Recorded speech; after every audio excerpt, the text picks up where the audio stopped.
So guys, NTPC green को लेकर के आप व्यूअर्स की काफी ज्यादा रिक्वेस्ट थी। क्या है ये कंपनी, कैसी है ये कंपनी, क्या इसकी वैल्यूएशन इस समय इतनी ज्यादा है कि स्टॉक में गिरावट रुक नहीं रही है, मतलब कि लगातार गिरता चला जा रहा है। तो सब चीजें समझते हैं, कंपनी का ओवरऑल वैल्यूएशन कैसा है, इन सभी पॉइंट्स को इवैल्यूएट करेंगे। I am NISM 7 certified, subscribe जरूर कर देना। शुरुआत करते हैं आपकी एनटीपीसी ग्रीन एनर्जी से। मार्केट कैप बहुत अच्छा दिखेगा, लेकिन रीसेंट टाइम्स में कंपनी का मार्केट कैप में बड़ा ड्रॉप आया है, यानी कि सेल ऑफ ज्यादा है। अपार्ट फ्रॉम दैट इसका पीई 127 का है, 127 का पीई। इसके दो रीजन निकलते हैं। हाई पीई मींस कि स्टॉक ओवर वैल्यूड है, और दूसरी तरफ यह भी बताता है कि मार्केट में इन्वेस्टर्स की एक्सपेक्टेशन बहुत हाई है स्टॉक से। लेकिन 127 का पीई के साथ आपको दो चीजें और देखनी पड़ती हैं, पीबी और ईपीएस। ठीक है, अब यहां पर देखते हैं कंपनी का पीबी कैसा है। स्टॉक का पी यहां पर आपको 127 जो अभी हमने देखा वही दिख रहा है, और पीबी इसका 4.20 का है।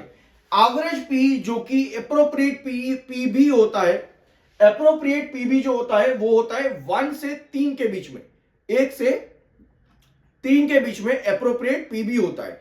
लेकिन इस समय इसका पीबी 4.20 का है, जो कि हाई है। तो क्या ऐसे में स्टॉक पी और पीबी के अकॉर्डिंग ओवर वैल्यूड है?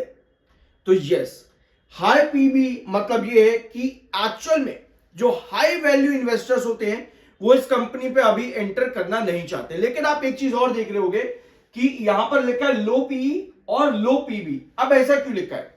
क्योंकि रीसेंट टाइम पे अगर आप इस पर क्लिक करोगे, किसी पर भी क्लिक करके देखो, तो आपको नजर आएगा कि इन दोनों ही मतलब पी और पीबी दोनों काफी ज्यादा ऑलरेडी करेक्ट हो चुके हैं ऊपर के लेवल से, यानी कि शेयर में गिरावट, और ये दोनों भी अपना गिरते चले जा रहे हैं।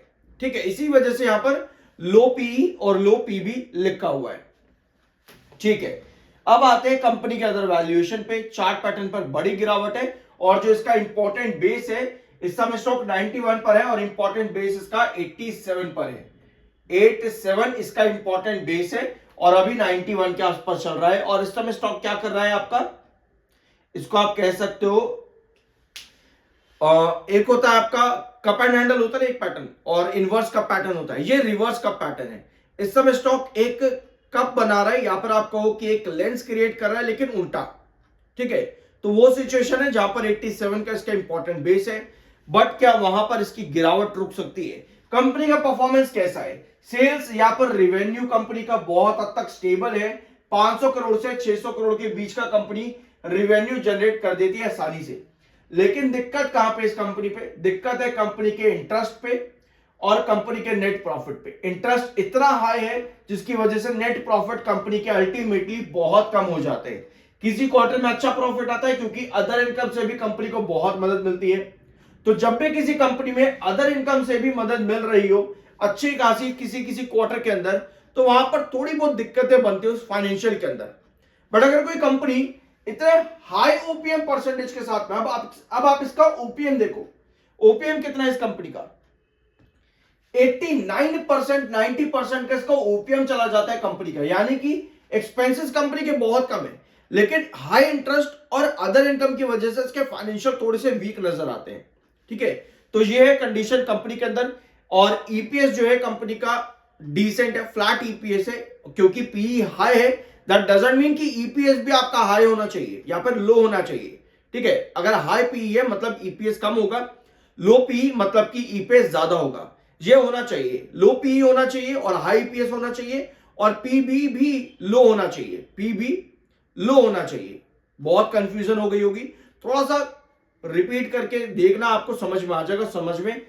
थोड़ा सा रिपीट करके जरूर देखना। ठीक है, और पॉइंट्स देख लेते हैं। जब से कंपनी लिस्ट हुई है मार्केट में, आपको यहां पर नजर आएगा कि एफआईआई ने लगातार एग्जिट किया है। 2.18 से आपके एफआईआई 1.79 हो चुके हैं, और डीआईएस ने भी लगातार एग्जिट किया है। 5.28 से आपके 4.63 डीआईएस हो चुके हैं। और जितनी भी होल्डिंग ये डीआईएस और एफआईआई बेच रहे हैं, ये सब धीरे धीरे करके पब्लिक ही खरीद रही है। अभी यहां पर प्रमोटर की होल्डिंग भी according to SEBI rules and regulation आना बाकी है 75% के नीचे। वो अभी नहीं हुआ है, अभी भी प्रमोटर के पास 89% की होल्डिंग है।